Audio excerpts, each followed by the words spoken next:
Bismillahirrahmanirrahim. Alhamdulillahilladzi hadana lihadza wa ma kunna linahtadiya laula an hadanallah.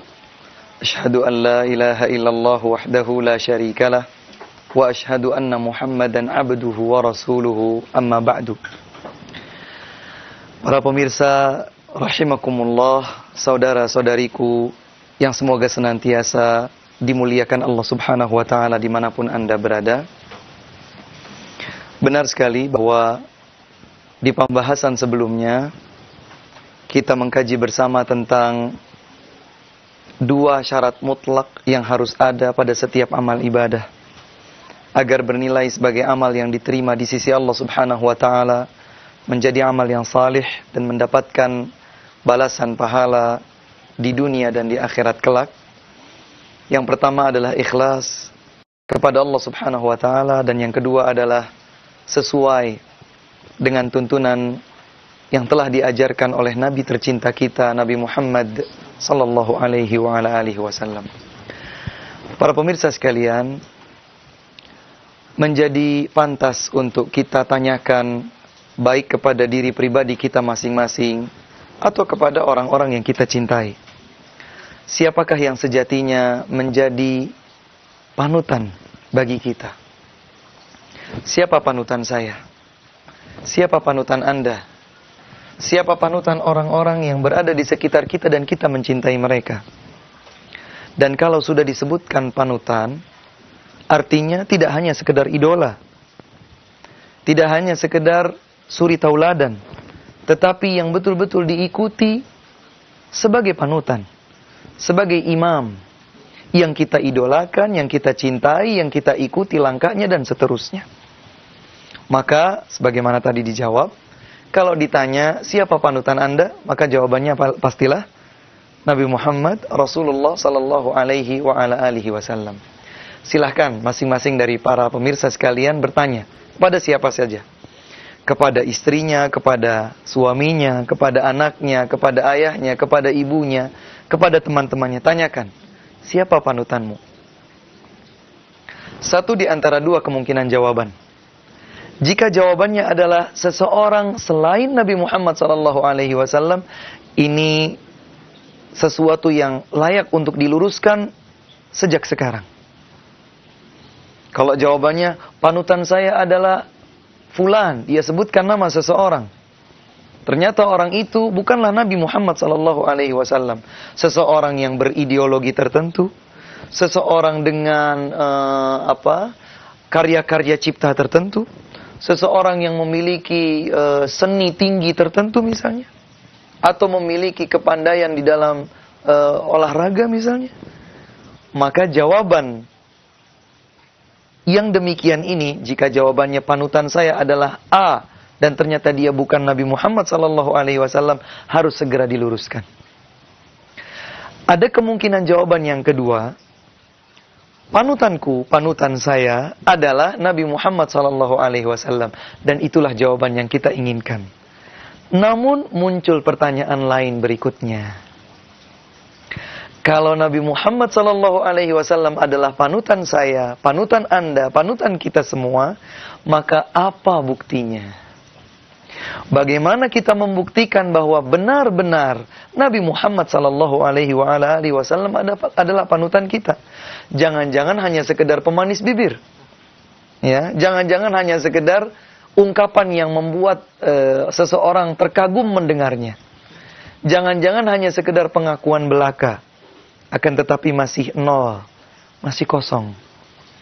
Bukti yang membuktikan bahwa panutan saya, suri tauladan saya, idola saya, kekasih saya, yang saya ikuti, imam saya adalah Nabi Muhammad sallallahu alaihi wa ala alihi wasallam. Ada sebuah perbincangan yang menarik terjadi antara diri seorang sahabat Nabi sallallahu alaihi wasallam dengan Nabi Muhammad sallallahu alaihi wasallam. Sahabat ini datang kepada Nabi menemui beliau. Wahai Rasulullah, kapan hari kiamat akan terjadi? Kapan hari kiamat akan terjadi? Nabi Muhammad SAW tidak terkejut. Nabi Muhammad SAW tidak terpancing emosi. Karena sebetulnya semua orang tahu bahwa hari kiamat itu terjadi di waktu yang tidak diketahui oleh siapapun kecuali oleh Allah Subhanahu wa taala. Bahkan Nabi Muhammad pun tidak tahu. Bahkan malaikat Jibril sebagai penyampai wahyu pun tidak tahu. Waktu terjadinya hari kiamat yang tahu hanyalah Allah Subhanahu wa taala. Sahabat ini bertanya, "Wahai Rasulullah, kapan terjadinya hari kiamat?" Nabi Muhammad SAW menjawab dengan pertanyaan. Menjawab dengan pertanyaan, ya. Jadi kalau umumnya orang itu bertanya, maka jawabannya adalah sesuai dengan yang diharapkan. Tapi Nabi Muhammad SAW dalam dialog ini justru menjawab dengan pertanyaan. Pertanyaan beliau adalah, "Madza a'dadta laha?" Apa yang telah engkau persiapkan ketika nanti hari kiamat terjadi? Maka sahabat ini berkata, menjawab, "Wahai Rasulullah, aku tidak banyak melakukan salat kecuali yang wajib-wajib saja. Aku tidak berpuasa kecuali yang wajib-wajib saja." Artinya berpuasa di bulan Ramadan. "Aku tidak banyak bersedekah, aku tidak banyak menunaikan ibadah-ibadah kecuali sebatas yang wajib. Tapi aku, wahai Rasulullah, aku cinta kepada Allah, aku cinta kepada engkau sebagai Rasulullah sallallahu alaihi wasallam. Sebagai utusan Allah Subhanahu wa taala, aku cinta kepadamu." Maka Nabi Muhammad sallallahu alaihi wasallam mengatakan, "Anta ma'aman ahbabta." Engkau nanti di surga akan bersama yang engkau cintai. Allah ada di surga, maka engkau akan berada di surga, ditemani oleh Allah Subhanahu wa taala. Engkau cinta kepada Nabi Muhammad sallallahu alaihi wasallam, maka engkau akan bersama beliau di surga.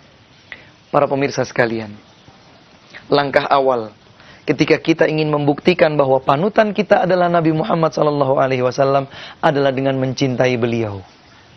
Dan cinta pun butuh bukti. Tidak sekedar ucapan. Tidak sekedar ucapan. Coba kalau saya tanya kepada antum, Mas Zainal Arifin. Antum kalau bertanya kepada istri antum, "Apakah engkau mencintaiku, wahai istriku?" Maka pasti jawabannya adalah iya. Istri mana yang tidak cinta pada suaminya? Sebaliknya, suami mana yang tidak cinta pada istrinya? Tapi sangat manusiawi kalau istri setelah mendengar bahwa suaminya cinta kepadanya, maka dia menagih bukti. Bilangnya cinta sama saya, tapi kok tidak pernah memberikan perhatian kepada saya? Manusiawi atau tidak? Seorang istri kalau mendengar dari suaminya berkata kepadanya, "Wahai istriku, aku cinta kepadamu." Maka sang istri manusiawi ketika ia bertanya, ketika ia menagih, "Mana bukti cintamu kepadaku?" Maka demikianlah pengakuan cinta seseorang kepada Nabi Sallallahu Alaihi Wasallam yang menjadi langkah awal ketika kita mengakui bahwa Nabi Muhammad Sallallahu Alaihi Wasallam adalah panutan kita. Bukti, sebuah kalimat yang dibutuhkan ketika kita sudah mendeklarasikan bahwa kita adalah orang yang mencintai Rasulullah Sallallahu Alaihi Wasallam. Nah, tentunya bagaimana cara membuktikan? Nah, ini pasti membutuhkan ilmu, pemirsa. Kita akan kembali bertanya kepada beliau Ustaz Rizal tentang bagaimana cara membuktikan kecintaan kita kepada Muhammad Sallallahu Alaihi Wasallam agar kita termasuk di antara umat beliau yang benar-benar menunjukkan rasa cinta yang bukan lagi cinta palsu. Baiklah.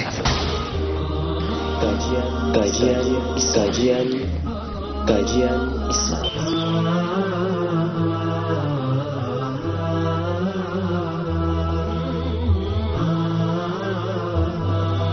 Pondok Sunnah hadir di tengah-tengah usaha-usaha Islami yang berupaya untuk memberikan kontribusi bagi umat dengan menyediakan busana muslim dan muslimah yang kami berupaya untuk sesuai dengan sunnah ya.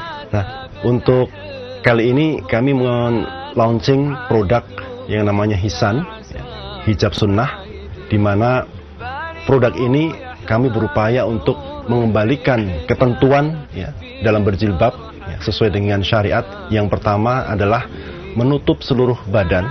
Ya, kita lihat dalam surah Al-Ahzab 59, kemudian pakaian itu sendiri bukan merupakan perhiasan, kemudian tidak boleh wanita itu menggunakan wewangian ketika keluar, dan juga pakaian itu tidak tipis, transparan, dan menimbulkan lekuk, ya, lekuk tubuh.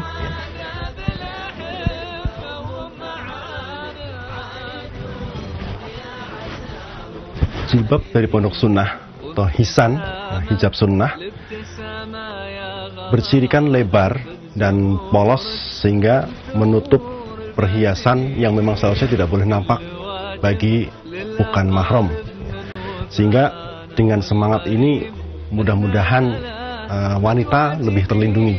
Lebar sehingga tidak membentuk lekuk tubuh, kemudian juga tidak tipis dan polos, tidak ada perhiasan sama sekali. Hijab sunnah kita kemas dengan box yang cukup unik, yang multiguna, tidak hanya sekaligus untuk tempat hijab ya, tetapi setelah itu bisa digunakan untuk tempat tisu. عيدنا واطفالنا وضحكة رضانا بيننا والأغنى مسلمين باركوا يا حباب نور العيد جانا فيه فرحتنا بلقاكم طيبين والسعادة بالأحبة وهم معانا يا عساهم. Kajian Islam. Para pemirsa sekalian, saudara-saudariku yang kami cintai karena Allah Subhanahu wa Ta'ala, dimanapun Anda berada. Ketika kita mengakui bahwa panutan kita adalah Nabi Muhammad, maka langkah yang pertama adalah kita mencintai Nabi Muhammad sallallahu alaihi wasallam. Tapi cinta itu bukan hanya sekedar pengakuan. Cinta itu bukan hanya sekedar klaim. Cinta itu butuh bukti. Bagaimana cara kita membuktikan bahwa kita benar-benar cinta kepada Nabi Muhammad sallallahu alaihi wasallam? Jawabannya ada pada sebuah ayat yang Allah Subhanahu wa Ta'ala firmankan di dalam surat Ali Imran. Allah berfirman, "Qul in kuntum tuhibbunallah fattabi'uni yuhibbukumullah wa yaghfir lakum dzunubakum wallahu ghafurur rahim."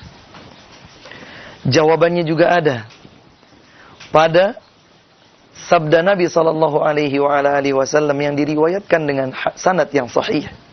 Nabi bersabda, "Kullu ummati yadkhuluna al-jannata illa man aba." Faman ya'ba ya Rasulullah? Qal, "Man ata'ani dakhala al-jannata wa man asani faqad aba." Seseorang yang ingin membuktikan cintanya kepada Nabi Muhammad sallallahu alaihi wasallam, maka secara otomatis ia pun membuktikan cintanya kepada Allah Subhanahu wa Ta'ala. Menjadi agak kontradiksi kalau seseorang mengaku bahwa dirinya cinta kepada Nabi Muhammad, tetapi dia tidak cinta kepada Allah. Menjadi kontradiksi kalau seseorang mengaku cinta kepada Allah, tetapi tidak cinta kepada Nabi Muhammad. Kalau kita mengaku bahwa kita cinta kepada Nabi Muhammad, maka konsekuensi utama yang harus diwujudkan adalah cinta kita kepada Allah Subhanahu wa Ta'ala. Dan cinta kita kepada Allah Subhanahu wa Ta'ala dibuktikan dengan sikap kita mengikuti semua yang diajarkan dan dibimbingkan oleh beliau, Rasulullah yang kita cintai bersama, dan kita berharap agar Allah mengumpulkan kita dengan beliau di dalam surga, yaitu Nabi Muhammad sallallahu alaihi wasallam. Maka bukti cinta kita kepada Nabi Muhammad sallallahu alaihi wasallam adalah kita mengikuti beliau, taat kepadanya, patuh terhadap tuntunan dan ajarannya. Nabi juga bersabda, tadi yang sudah dibacakan, kata beliau, semua umatku akan masuk surga. Masya Allah. Ini kabar gembira para pemirsa sekalian. Semua umat Nabi Muhammad akan masuk surga, kecuali yang menolak. Para sahabat saat itu terkaget, subhanallah. Siapa yang menolak? Kata Rasulullah sallallahu alaihi wasallam, semua umatku akan masuk surga, kecuali yang menolak. Maka para sahabat tercengang dan bertanya, "Waman ya'ba ya Rasulullah?" Siapa orang yang menolak masuk surga wahai Rasulullah? Maka Nabi Muhammad sallallahu alaihi wasallam menjawab dengan jawaban yang menjadi kaidah para pemirsa. Langsung menjadi kaidah. Kaidah yang menjadi bukti cinta seorang hamba kepada Nabi Muhammad sallallahu alaihi wasallam. Beliau menjawab, "Man ata'ani dakhalal jannah." Yang taat kepadaku, tunduk dan patuh terhadap tuntunan bimbinganku sebagai utusan Allah, dialah yang masuk surga. Dan barang siapa yang durhaka terhadap tuntunanku, ia tinggalkan ajaranku, dialah yang telah menolak untuk masuk surga. Maka bukti cinta kita kepada Nabi Muhammad sallallahu alaihi wasallam adalah dengan mengikuti semua tuntunan Rasulullah sallallahu alaihi wasallam dalam berucap, bertutur kata, meyakini sesuatu, melakukan sesuatu, apapun bentuknya. Ketika kita telah melakukannya sesuai dengan tuntunan Nabi Muhammad sallallahu alaihi wasallam, itulah bukti cinta kita kepada beliau. Masya Allah. Bukti cinta kita kepada Nabi Muhammad SAW sebagai panutan kita, pemirsa, adalah dengan mengikuti apa yang beliau ajarkan, apa yang beliau contohkan kepada kita semuanya. Selanjutnya, kita dituntut untuk mengikuti semua yang Rasulullah SAW ajarkan kepada kita semuanya. Apakah ini ada batasan-batasan? Misalkan kita hanya dibatasi untuk mengikuti beliau dalam ibadah-ibadah saja, atau mungkin dalam keseharian beliau, karena kita tadi pertanyaannya siapa yang akan menjadi panutan kita. Yang namanya panutan itu kan berarti kan luas maknanya. Betul sekali. Nah, itu bagaimana, Ustaz? Baik. Sebuah ayat yang di pertemuan lalu pada saat kita mengkaji tentang mengapa ibadahku tidak diterima, ayat Allah Subhanahu wa taala berbunyi demikian. Laqad kana lakum fi Rasulillahi uswatun hasanatun liman kana yarjullaha wal yawmal akhir wa dzakarallaha katsiran. Allah Subhanahu wa taala berfirman, dan para pemirsa sekalian, kita sebagai umat Islam yakin tentunya tidak ada sedikit pun kekeliruan pada firman Allah. Tidak ada yang lebih lurus daripada firman Allah Subhanahu wa taala. Tidak ada yang lebih menunjukkan hidayah kecuali firman Allah Subhanahu wa taala. Wa man asdaqu minallahi qila wa man ahsanu minallahi haditha. Siapakah yang lebih indah? Siapakah yang lebih benar? Siapakah yang lebih baik ucapannya selain daripada Allah Subhanahu wa taala? Maka tidak ada yang lebih indah, yang lebih benar, yang lebih baik, lebih daripada firman Allah Subhanahu wa taala. Allah berfirman, "Laqad kana lakum fi Rasulillahi uswatun hasanah." Sungguh telah ada untuk kalian pada diri Nabi Muhammad sallallahu alaihi wasallam uswatun hasanah, keteladanan, panutan yang indah. Bagi siapa? Bagi semua orang? Liman kana yarjullah. Hanya bagi orang-orang yang berharap perjumpaan dengan Allah. Wal yawmal akhir. Bagi mereka yang berharap kebahagiaan di negeri akhirat.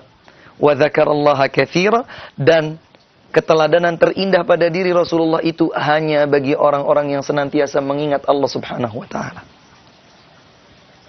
Oleh karenanya, para pemirsa sekalian, padahal apakah kita menjadikan Nabi Muhammad panutan? Pada semua hal. Jawabannya adalah pada semua hal. Pada perkara akidah, prinsip keyakinan kita. Pada pola pikir kita, ideologi kita. Pada tingkah pola kita. Pada muamalah interaksi sosial kita, pada akhlak kita.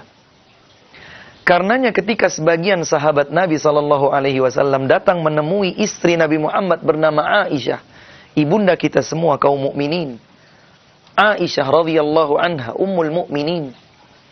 Mereka sebagian sahabat bertanya kepada Aisyah radhiyallahu anha, "Wahai ummul mukminin Aisyah, bagaimanakah dahulu akhlak Nabi SAW?" Maka tidak ada jawaban yang bisa Aisyah ucapkan lebih daripada kana khuluquhul Quran. Akhlak Nabi Sallallahu Alaihi Wasallam adalah semua yang ada di dalam Al-Quran. Maka cerminan panutan yang ada pada diri Nabi Sallallahu Alaihi Wasallam adalah Al-Quran. Maka seakan-akan Nabi Muhammad itu Al-Quran yang berjalan. Kalau kita ingin menjadikan Nabi Sallallahu Alaihi Wasallam adalah panutan, maka jadikanlah beliau panutan dalam segala hal. Apakah termasuk perkara duniawi? Ya, perkara duniawi. Selama tidak menyelisihi aturan syariat Allah Subhanahu wa Ta'ala, maka pada perkara dunia pun silahkan ikuti apa yang telah dituntunkan oleh Rasulullah Sallallahu Alaihi Wasallam.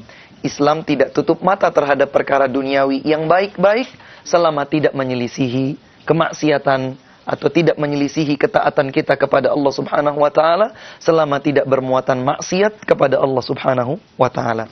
Maka pada setiap perkara kita menjadikan Nabi Sallallahu Alaihi Wasallam sebagai panutan kita. Subhanallah.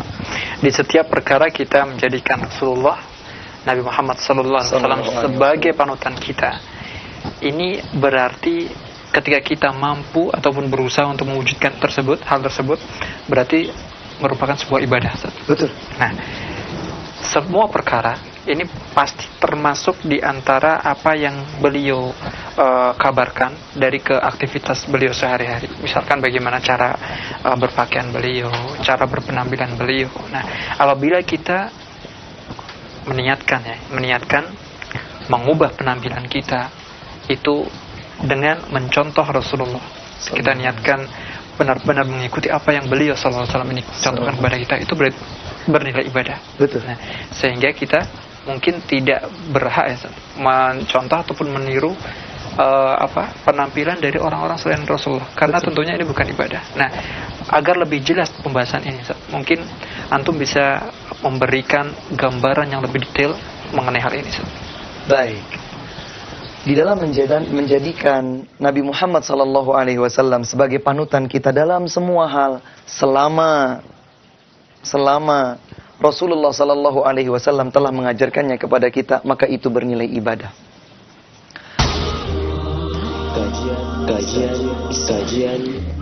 Kajian Islam.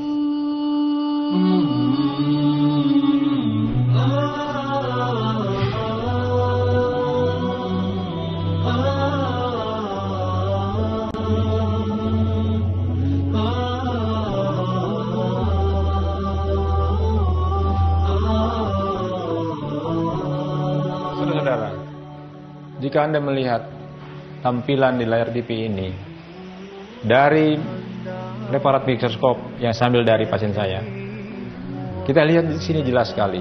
Ini adalah gambaran sel-sel darah merah yang menggumpal, yang melengket. Ini akibat karena pola makan yang tidak bagus. Sel-sel darah merah yang normal itu dia berpisah-pisah, berpencar-pencar. Akibat pola makan yang nggak bagus membuat pH darah menjadi asam. Apa yang terjadi dengan sel darah merah yang melengket ini? Apa fungsi dari para sel darah merah? Sel darah merah fungsinya adalah membawa nutrisi, membawa oksigen ke seluruh tubuh. Kalau sel darah merahnya melengket, demikian, maka nutrisi dan oksigen tidak maksimal yang diangkut. Malah banyak racun yang diangkut. Sehingga apa? Tubuh menjadi sakit. Di buku ini dijelaskan bagaimana caranya untuk dapat mengikuti pola makan Rasulullah. Alhamdulillah 30 kilo dalam 1 bulan saya berhasil turunkan dan badan saya terasa fit. Terdapat 3 kunci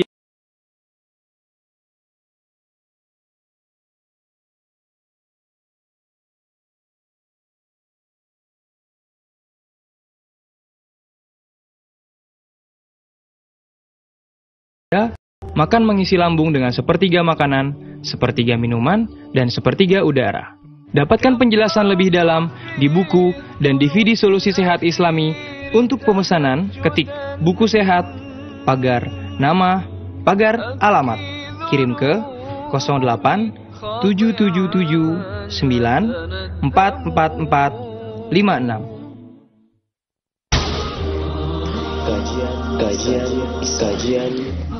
Kajian Islam.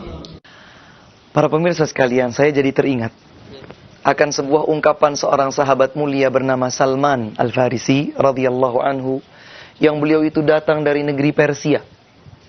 Negeri Persia itu cukup jauh.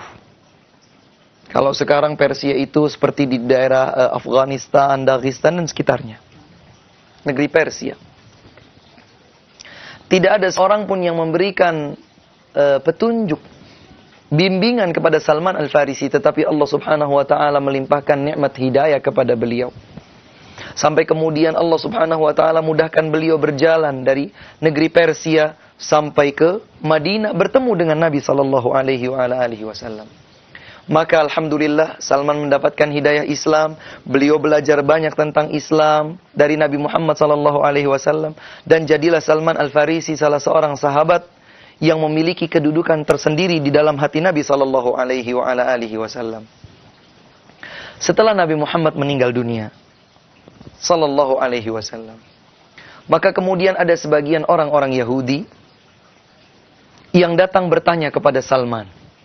Kata mereka, "Wahai Salman, apakah benar Nabi kalian itu sudah mengajarkan segala sesuatu? Segala sesuatu sudah diajarkan?"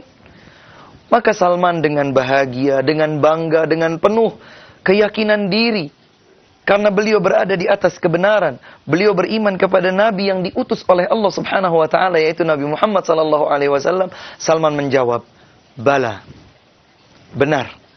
Laqad 'allamana Rasulullah sallallahu alaihi wasallam kulla syai' hatta al-khira'ah." Benar sekali. Nabi sallallahu alaihi wasallam telah mengajarkan segala sesuatu, kata Salman, bahkan sampai pun, mohon maaf, adab, etika ketika buang hajat. Lengkap para pemirsa. Saudara-saudariku, Islam lengkap. Bagaimana Nabi Muhammad sallallahu alaihi wasallam mengajarkan kita untuk berpenampilan, dari mulai ujung rambut sampai ujung kaki, semua diajarkan oleh Nabi sallallahu alaihi wasallam. Tidak sedikit pun yang terluput. Bagaimana mungkin terluput perkara-perkara yang penting diketahui oleh seorang muslim? Bahkan sampai pun etika ketika kita berada di toilet, di kamar kecil, Rasulullah ajarkan dengan sesempurna mungkin. Kalau demikian berarti ada perkara yang lebih terhormat dari sekedar itu, artinya pasti Nabi SAW sudah mengajarkannya. Bagaimana misalnya kita berpakaian, bagaimana kita bertutur kata, bagaimana kita melihat, bagaimana kita mendengar, bagaimana kita menggerakkan tangan, bagaimana kita melangkahkan kaki, semuanya. Yang laki-laki, yang perempuan, tidak sedikit pun yang merupakan pola hidup seorang muslim atau muslimah di kehidupan dunia ini kecuali telah dituntunkan oleh Nabi sallallahu alaihi wasallam, sekali lagi sempurna. Karena Allah Subhanahu wa taala menyempurnakan agama ini sebagai agama yang terakhir yang Allah Subhanahu wa taala wahyukan kepada nabi terakhirnya, yaitu Nabi Muhammad sallallahu alaihi wasallam. Al-yauma akmaltu lakum dinakum wa atmamtu alaikum ni'mati wa raditu lakumul Islam madina. Surat Al-Maidah ayat yang ketiga. Hari ini, kata Allah Subhanahu wa taala, ayat ini diturunkan pada kesempatan Hajjatul Wada', di akhir-akhir menjelang wafat Nabi sallallahu alaihi wasallam. Hari ini, kata Allah, aku sempurnakan untuk kalian agama kalian, yaitu Islam, sempurna. Siapa yang menyempurnakannya? Allah Subhanahu wa taala. Melalui lisan Rasulullah sallallahu alaihi wasallam diajarkan segala sesuatu. Contoh sederhana para pemirsa sekalian. Rasulullah ajarkan kita bagaimana saat kita ingin mengenakan cincin. Bagaimana bentuk cincinnya? Terbuat dari bahan apa? Lengkap. Bagaimana saat wanita ingin mewarnai kukunya? Bagaimana kuku itu selayaknya? Apakah dipanjangkan atau seperti apa? Sempurna. Dan mungkin di agama yang sudah tidak ada lagi. Barangkali di agama yang lain belum tentu diajarkan sedemikian detailnya sebagaimana Nabi sallallahu alaihi wasallam mengajarkan. Bagaimana seorang laki-laki memanjangkan janggutnya, memangkas atau memendekkan kumisnya. Bagaimana seorang laki-laki berpakaian, bagaimana seorang wanita berpakaian, bagaimana seorang laki-laki menundukkan pandangannya, menjaga kehormatannya, seorang wanita menundukkan pandangannya, menjaga kehormatannya, tidak menampakkan perhiasannya untuk orang lain yang bukan mahram baginya. Subhanallah, tidak ada kata yang lebih indah untuk diucapkan kecuali subhanallah. Allahu Akbar. Sempurna Islam mengajarkan segala sesuatu dan Nabi Muhammad sallallahu alaihi wasallam adalah panutan yang tidak ada panutan seperti beliau, mengajarkan sedemikian detail bagaimana kita beraktivitas sehari-hari. Mau tidur. Bagaimana kita tidur? Kita bersuci terlebih dahulu, berwudu. Kemudian ketika berada di atas kasur, kita berada membaringkan ke arah kanan. Kemudian meletakkan tangan kita di bawah pipi sebelah kanan. Kemudian kita membaca zikir dan doa sebagaimana dicontohkan dan diajarkan oleh Nabi sallallahu alaihi wasallam. Apabila pada saat kita bermimpi, subhanallah, mimpi yang baik, apa yang kita lakukan? Mimpi yang buruk, apa yang kita lakukan? Kalau kita terjaga dari mimpi tersebut, apa yang akan kita lakukan? Kemudian ketika bangun dari tidur, apa yang kita baca? Dan seterusnya. Masih dalam tidur, agama mana yang mengajarkan bahwa ketika tidur itu, hendaknya lampu itu dipadamkan? Islam. Indah. Nabi SAW mengatakan, kalau kalian tidur, maka padamkanlah lampu. Tutuplah semua bejana. Apalagi bejana yang ada airnya, yang ada masakannya, ditutup. Kemudian Nabi SAW menyebutkan hikmah besar. Bahwa kalau bejana-bejana air, makanan dan seterusnya itu ditutup, maka tidak akan ada bakteri, wabah, atau yang sejenisnya akan mampir ke makanan tersebut. Islam adalah agama yang indah. Dan panutan Nabi SAW, keteladanan yang ada pada Nabi SAW, paripurna dan sempurna. Ketika kita ingin bersikap adil, bahkan bersikap adil kepada diri kita sendiri. Karenanya, kalau menggunakan alas kaki, tidak boleh satu alas kaki. Kata Nabi SAW, apabila kalian beralas kaki, maka kenakanlah dua-duanya. Tidak dengan salah satunya saja, subhanallah. Agar kita bersikap adil sampai pun kepada kaki kita sendiri. Jangan sampai satu kaki ini terlindungi dari gangguan, sementara yang lain tidak terlindungi. Ketika kita duduk,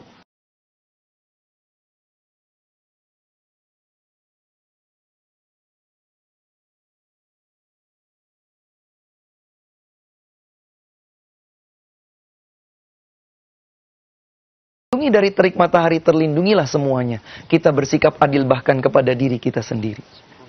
Qaza', rambut. Ketika kita ingin memendekkan rambut, silahkan pendekkan semua bagiannya. Bukan sebagiannya dipelontos habis, sebagiannya dibiarkan.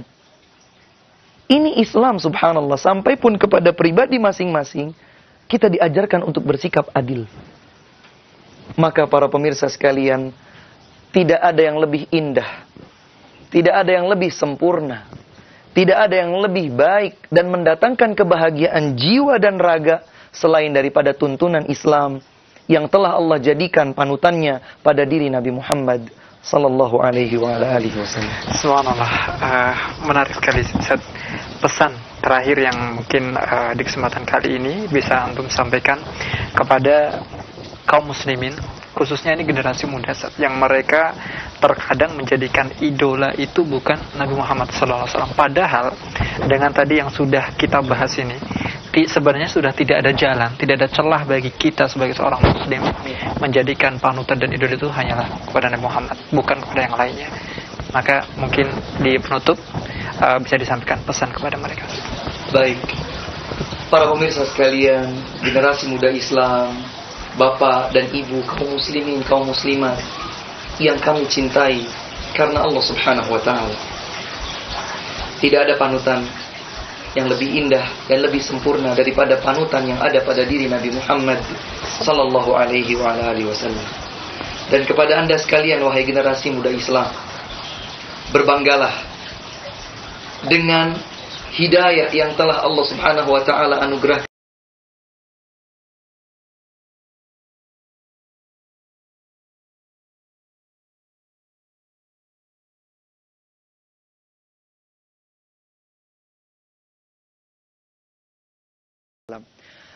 Masih ada tugas lain yang harus kita selesaikan bersama. Saya dan Anda, generasi muda, termasuk segenap kaum muslimin dan muslimat dimanapun berada. Tugas itu adalah, mari sempurnakan ibadah kita sebagai amal yang diterima di sisi Allah Subhanahu wa taala dengan cara mengikuti contoh Nabi sallallahu alaihi wasallam.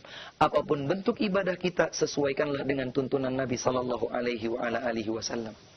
Demikian pula pada saat kita ingin menjadikan sosok panutan, jadikanlah Nabi sallallahu alaihi wasallam sebagai panutan kita. Kalau Anda ingin masuk ke dalam surga, ada jalannya. Kita kalau ingin berangkat ke Jakarta misalnya, tidak mungkin kita membeli tiket pesawat atau kereta api atau bis ke arah Surabaya. Akan berlawanan. Demikian pula kalau kita ingin mendapatkan kenikmatan berupa surga di kehidupan akhirat kelak, maka ada jalan yang harus kita tempuh. Bagaimana jalannya?